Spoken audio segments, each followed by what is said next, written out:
ସବୁଜ ସୁନ୍ଦର ପ୍ରକୃତିର ସ୍ୱର୍ଗ। ଏହି ସ୍ୱର୍ଗର ମଜା ନେବାକୁ ଜମୁଛି ପର୍ଯ୍ୟଟକଙ୍କ ଭିଡ଼, ଜମୁଛି ଭୋଜି ଭାତର ଆସର। ଶୀତ ଆସିଲା କନ୍ଧମାଳ ପର୍ଯ୍ୟଟନସ୍ଥଳୀ ସଜେଇ ହୁଏ। ବଣ ପାହାଡ଼ ଘେରା ଏହି କନ୍ଧମାଳ ଜିଲ୍ଲା। ଏଠାରେ ପ୍ରାକୃତିକ ସୌନ୍ଦର୍ଯ୍ୟ ଆହୁରି ବଢ଼ିଯାଏ ଶୀତ ଆସିଲେ। ଶୀତ ଛୁଇଁଲେ କନ୍ଧମାଳ ଜିଲ୍ଲାର ପର୍ଯ୍ୟଟନସ୍ଥଳୀ ପ୍ରକୃତି ଐଶ୍ୱର୍ଯ୍ୟରେ ଭରି ହୋଇଯାଏ। କୁହୁଡ଼ିରେ ଢାଙ୍କି ହୋଇଥିବା ସବୁଜିମା ସୂର୍ଯ୍ୟର ସୁନେଲି କିରଣ ସମସ୍ତଙ୍କ ମନ ମୋହିଥାଏ। ସକାଳୁ ପର୍ଯ୍ୟଟକ ହେଉ କିମ୍ବା ସ୍ଥାନୀୟ ବାସିନ୍ଦା ସକାଳର ଶୀତର ମଜା ନିଅନ୍ତି। ପ୍ରାତଃ ଭ୍ରମଣ କରିବା ସହ ସୂର୍ଯ୍ୟଙ୍କ ପ୍ରଥମ କିରଣକୁ ଅପେକ୍ଷା କରିଥାନ୍ତି। ବ୍ୟସ୍ତବହୁଳ ଜୀବନରୁ ଟିକେ ସମୟ କାଢ଼ି ଜଙ୍ଗଲ ପାହାଡ଼ ଘେରା କନ୍ଧମାଳ ଜିଲ୍ଲାର ପ୍ରକୃତିର ସୌନ୍ଦର୍ଯ୍ୟକୁ ଉପଭୋଗ କରିବାକୁ ଧାଇଁ ଆସନ୍ତି ପର୍ଯ୍ୟଟକ, ଆଉ ହଜିଯାଆନ୍ତି ଏହି ସବୁଜ ପରିବେଶ ଭିତରେ। ମଜା ନିଅନ୍ତି ଏହି ସବୁଜ ପରିବେଶର ଏବଂ ଏହି ଶୀତୁଆ ସକାଳର କୁହୁଡ଼ି ଭରା ସକାଳର ମଜା ନେଇଥାନ୍ତି।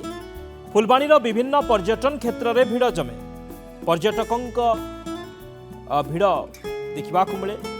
ଫୁଲବାଣୀଠାରୁ ମାତ୍ର 20 କିଲୋମିଟର ଦୂରରେ ବଲ୍ସ ଗୁମ୍ଫା ଅଛି। ଏଠାରେ ଥିବା ପର୍ଯ୍ୟଟନସ୍ଥଳୀ ଯାହାକୁ କହନ୍ତି ପୁରୁଣା ପାଣି ଡ୍ୟାମ୍। ଏଠି ମଧ୍ୟ ପର୍ଯ୍ୟଟକଙ୍କ ଭିଡ଼ ହୁଏ। ନାଚ ଗୀତ ସହ ଭୋଜି ଭାତର ଆସର ଜମେ। ସମସ୍ତଙ୍କ ମନ ମୋହୁଛି ଏହି ଡ୍ୟାମ୍। ଏହି ଡ୍ୟାମ୍ର ସୌନ୍ଦର୍ଯ୍ୟ ପାଇଁ କିଛି କାର୍ଯ୍ୟ ହେବା ଦରକାର ରହିଛି, ଯାହା ପର୍ଯ୍ୟଟକମାନେ କୁହନ୍ତି। ପାଣି ଓ ଲାଇଟ୍ର ବ୍ୟବସ୍ଥା କରିବା ଦରକାର କହିଛନ୍ତି ପର୍ଯ୍ୟଟକ। ଏଠାରେ ଚାରିପାଖ ପାହାଡ଼ ଆଉ ମଝିରେ ରହିଛି ପୁରୁଣା ଡ୍ୟାମ୍। ଏହି ଡ୍ୟାମ୍କୁ ଦେଖିବା ପାଇଁ ପର୍ଯ୍ୟଟକଙ୍କ ଭିଡ଼ ଜମିଥାଏ। ଏଠାରେ ପର୍ଯ୍ୟଟକଙ୍କ ପ୍ରତିକ୍ରିୟା ରହିଛି, ଶୁଣିବା। ଆମେ କାର ନେଇକି ସିଧା ଏଠିକି ପଳେଇ ଆସିଲୁ। ଏଠି ବହୁତ ଭଲ ଆରେଞ୍ଜମେଣ୍ଟ ହେଇଛି। ସିମେଣ୍ଟ ପାଚ ହେଇଛି, ଆମ ଗାଡ଼ି ପାର୍କିଂ ପାଇଁ ବଢ଼ିଆ ହେଇଛି। ଏଠି ପିକନିକ୍ ଚାଲିଛି, ମ୍ୟୁଜିକ୍ ବାଜୁଛି, ବହୁତ ଏନ୍ଜୟ କଲୁ। ଆଉ ୱାଟରଫଲଟା ବି ବହୁତ ସୁନ୍ଦର ହେଇଛି। ଆମେ ବହୁତ ବଢ଼ିଆ ଏଠି ୱାଟରଫଲ ଏନ୍ଜୟ କଲୁ, ଫଟୋ ଉଠେଇଲୁ। ଆଉ ଏଠି ଆମେ ଆସିଲା ପରେ ଫୁଲବାଣୀ ଦେଖିଲୁ ଯେ କୋଉ କୋଉ ଜାଗା ଟୁରିଷ୍ଟ ପ୍ଲେସ୍, ଏଇ ଜାଗାଟା ବାହାରିଲା। ଏଇଟା ଆମେ ଉମରାଗଡ଼ ସେଇଠୁ ଜାଣିଲୁ, ସେଇଟା ଦେଖିବାକୁ ଆସିଛୁ। କେମିତି ଏଠିକାର ବଢ଼ିଆ ଲାଗିଲା ଜଳପ୍ରପାତଟା ଦେଖିକି। ଆଉ ଭଲ ଏନ୍ଜୟ କରୁଛନ୍ତି ଛୁଆମାନେ ବି ଏଠି ସବୁ ଦେଖିକି। ବହୁତ ୱାଟରଫଲ୍ ଅଛି, ଏଇଟା କିନ୍ତୁ ବେଶୀ ଭଲ ଲାଗିଲା। ପୁରା ୱେଲ୍ ପ୍ରିପେୟାର ହେଇଛି, ସବୁ ବନା ହେଇଛି ନୂଆ ନୂଆ ସବୁ। ଆମେ ବ୍ରହ୍ମପୁର ଆସଛୁ। এই জায়গাটি ବହୁତ ସୁନ୍ଦର ଲାଗୁଛି। ଆମେ ୟୁଟ୍ୟୁବରେ ସର୍ଚ୍ଚ କରି ଏ ଯେଉଁ ଉର୍ମାଗଡ଼ ଯେଉଁ ପିକନିକ୍ ପ୍ଲେସ୍ଟା ଯେଉଁ ଅଛି ସେଇଟା ବହୁତ ସୁନ୍ଦର ଲାଗୁଛି ଆମକୁ। ଆମେ ୟୁଟ୍ୟୁବରେ ସର୍ଚ୍ଚ କରି ଏ ଜାଗାକୁ ଆସି ବଣଭୋଜି କଲୁ। ଆଜି ଦିନଟି ବହୁତ ଖୁସିରେ ବିତେଇଛୁ। ଆଉ ଆଗକୁ ବି ଏ ଜାଗାକୁ ଆସିବା ପାଇଁ ଆମକୁ ବହୁତ ଖୁସି ଲାଗୁଛି। ଆଉ ଟିକେ ଜାଗାରେ ଟିକେ ସୌନ୍ଦର୍ଯ୍ୟକରଣ କରିକିରି ଆଉ ଛୋଟ ପିଲା ଫ୍ୟାମିଲି ଆସିଲେ ତାଙ୍କୁ ଟିକେ ସୁବିଧା ଟିକେ କଲେ ଟିକେ ଭଲ ହେବ ସରକାରଙ୍କ ତରଫରୁ। ଏଠି ଯେଉଁ ଅଛି ଆମର ୱାଟରଫଲ୍ ଅଛି, ସେଇଟା ବହୁତ ସୌନ୍ଦର୍ଯ୍ୟକରଣ ଲାଗୁଛି।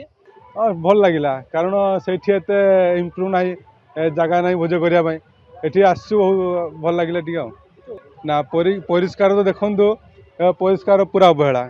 ତ ଯେଉଁଠି ଯିଏ ଯାହା ପକଉଛି କାଚ ବିଅର ବୋତଲ ଦେଖିବେ ପ୍ରବଳ। ଏଠି ଚାଲିଯିବା ପାଇଁ ଟିକେ ପୁରା ସତର୍କ ହେଇଯିବାକୁ ପଡ଼ୁଛି। ଭଲ ଲାଗିଲା, ଗହଳି ଅଛନ୍ତି। ହଁ, ଖୁସି ତ ବହୁତ କଲୁ। ଆମେ ଡିସାଇଡ଼୍ କରିଥିଲୁ ବହୁତ ପିଲା ଆସିବୁ, ହେଲେ ଆସିଛୁ ମାତ୍ର 8-9 ଜଣ ଏତେ ଦୂରରୁ।